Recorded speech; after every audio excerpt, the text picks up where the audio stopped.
If we head towards the future, when we may be facing water shortages, we must ensure that every single drop counts. This is why it is so important that we take action now. And that is where Copernicus LSTM mission comes in. It is specifically designed to optimize agricultural water use and to help manage water resources more effectively and more sustainably. When it comes to sustain our planet, few things are more important than the intersection of these two elements, water and agriculture. And we're really breaking ground here from the point of view of European technology development.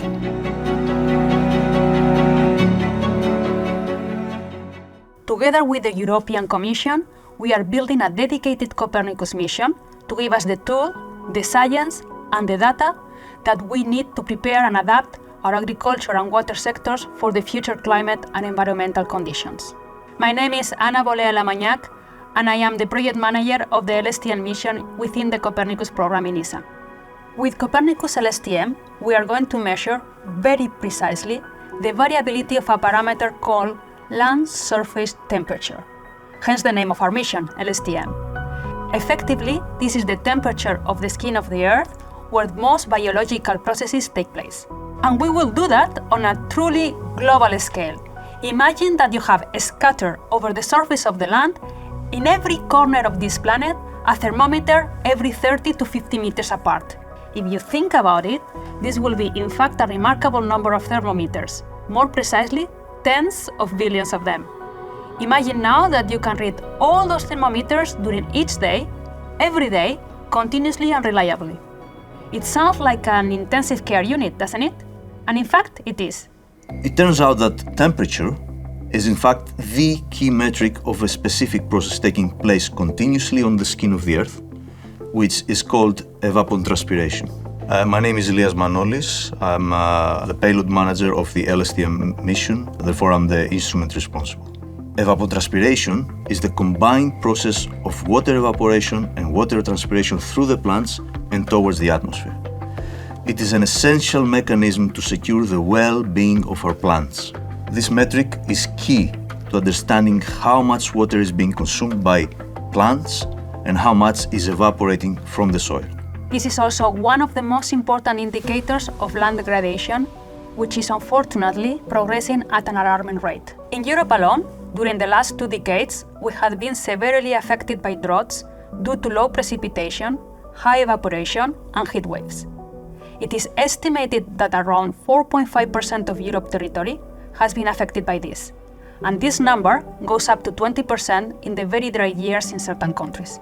This drought affects the yield in croplands and has devastating impact in the wetlands, grasslands, and forests. In addition, the increasing water demand for agricultural purposes due to this low precipitation and heat waves put an additional stress on these delicate ecosystems, which are essential to maintain our biodiversity and have a high potential for capturing CO2. This is a dangerous vicious cycle that we shall all strive to break. And the projections for the future are even more concerning. Climate change is expected to make this type of droughts more frequent, longer, and more severe.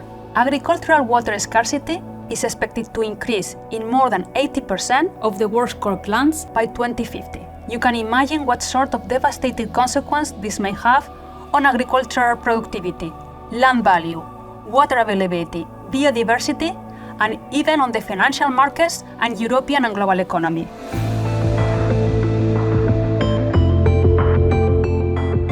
When we use satellites to measure properties of the Earth, we use a technique called remote sensing. What this means for LSTM is that we need to measure the temperature of the surface of the Earth, and by the way, do this very accurately, while flying at several hundred kilometers away from it, simply by looking at it. The way we achieve this is by measuring the light, which is self-emitted from the surface of the Earth. The kind of light which is the most important for LSTM is not the one which is visible with the naked eye, but rather it is the one located in what we call the thermal infrared part of the radiation spectrum. Those that have ever used night goggles are familiar with that. The hotter the target is, the more thermal infrared light it emits, and the spectral content of it varies depending on its temperature. And this is how we detect temperature remotely.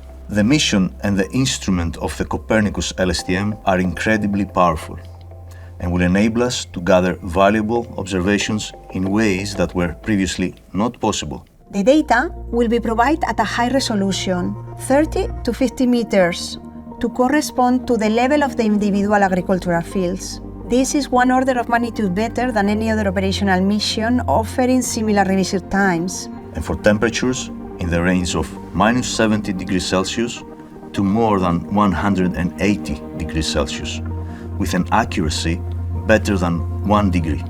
In addition, we will be able to detect relative temperature change of a fraction of a degree. By enabling observation with such a precision, it will be possible to understand the variation of water consumption in different types of crops. My name is Iciar Barat, and I'm the System and Operations Manager in the LSTM mission. The thermal infrared observations allow the detection of water stress in plants days or even weeks before it becomes visible to the human eye. This is a truly remarkable accuracy, which can be achieved through an instrument operating at an altitude of 650 kilometers above the Earth's surface. Imagine standing at the top of the Eiffel Tower and observing, simply by looking at it, if the temperature on the Tower of London has dropped by a small fraction of a degree. This is the kind of distance and precision we are talking about.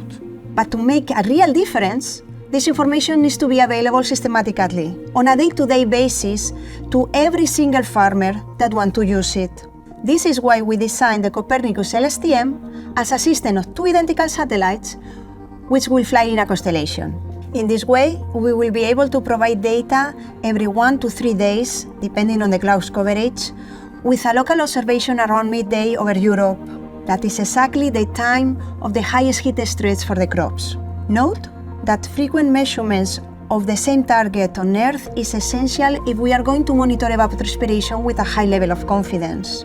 To accomplish such a frequent revisit time with just 2 satellites in orbit, Copernicus LSTM will have an exceptional wide swath of about 700 kilometers. None of the existing satellites offer this kind of capability at the special resolution of LSTM. All of this implies, of course, a huge complexity for the instrument, both from a technological point of view, but also in terms of its optical, mechanical, thermal, and electrical design.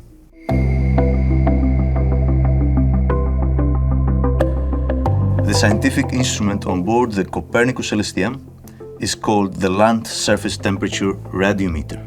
The core part of the instrument is its thermal sensor, which detects radiation in 5 different thermal bands. The instrument will also measure light in several other bands in the visible and shortwave infrared part of the spectrum. These will be complementary measurements that will significantly enhance the thermal product of the mission and support additional products for the end users. We will be able to observe light in 11 spectral bands in total, ranging from the visible to the thermal infrared wavelengths. There are 3 separate detector units in the instrument, 2 of which will need to be operated in cryogenic conditions. Each of those units features tens of thousands of individual sensor elements, pixels, all of which will need to be read in an orchestrated manner at an incredible speed of once every quarter of a millisecond. In practice, this means that every single second we collect and process with our instrument almost 100 millions of observations, all of them well calibrated and with an excellent signal-to-noise ratio. The second big challenge is, of course, the instrument optical design. Physics tells us that the sizing of such an instrument is proportional to the wavelength of the light it measures. Operating our instrument in thermal infrared wavelengths, which are 10 times longer than visible wavelengths, in practice means that we need approximately 10 times larger optics to meet similar performances that we would do with a visible radiometer.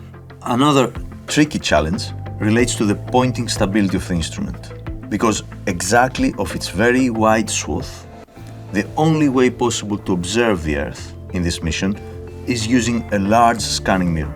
As we fly over the Earth with a speed of approximately 7 kilometers per second, at the same time, we scan from one side of the swath to to the other, thus approximately 700 kilometers, within less than 5 seconds. This means that all those tens of millions of measurements we collect in those few seconds, every time we make a single swipe of the swath, we need to know where exactly they are located on the Earth's surface, and we need to know within few meters, while being at 650 kilometers away from it. The design that the LSTM satellite will embark is truly pioneering.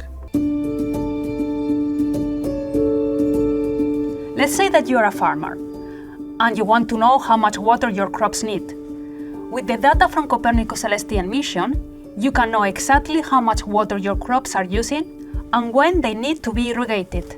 You will be able to adjust your irrigation schedules to precisely match the water your crops need. You might say that this is like having a personal assistant telling you every day when your crops are thirsty. In some areas, it will be possible to double or even triple the harvest from the same land. Copernicus LSTM will make it all possible from space as part of the bigger Copernicus program infrastructure. We are really at the brink of something truly transformational. It will be the first mission that will provide operational, frequent, precise, and calibrated observations and enable a completely new way of understanding and managing our water resources and how we grow the food in the future. The Copernicus LSTM mission is primarily designed to monitor and manage the so-called high-temperature events, which can have a devastating impact on land and water ecosystems. But with the thermal infrared instrument, we can also measure soil composition, which is important for identifying soil health and nutrient deficiencies. This can, for example, help the farmers to optimize the use of fertilizers. This means less pollution associated with the use of chemical inputs and a healthier food. Additionally, Copernicus LSTM can advise on the urban heat island effect, which is an excess heat generated in city areas. This is important for managing heat stress in urban environments and, for example, project energy consumption for the electric power stations and generally enable smart urban development. In addition, these thermal observations will help to protect cryosphere health, permafrost, glacier lakes, coastlines, and coral reefs, as all of these ecosystems are sensitive to temperature change, and we can monitor them much more effectively with the data from the Copernicus LSTM constellation. There are so many practical benefits of the mission. We truly believe that everyone should have the chance to learn about them and prepare for the future opportunity to create new applications based on LSTM data. These state-of-the-art satellites and their instruments are in fact designed by our industrial team that is led by Airbus Spain in Madrid as Satellite Prime and Airbus France in Toulouse as instrument responsible. Each of them are leading a consortium of more than 30 different industrial partners from 18 different countries in Europe, and around 30% of these companies are SMEs. And we are getting ready for the launch in early 2029. It will be a highly gratifying moment for all engineers here in ESA and scientists, but also for all industry partners who have worked on the project. Witnessing their mission successfully launch into orbit and providing data to the people on the ground that can turn it into useful services is always something that we look forward to. LSTM is here not only to monitor the devastating effects of climate change, but is here to act now to alleviate such effects and guarantee a sustainable economic growth. We are not only helping future generations, we are helping ourselves.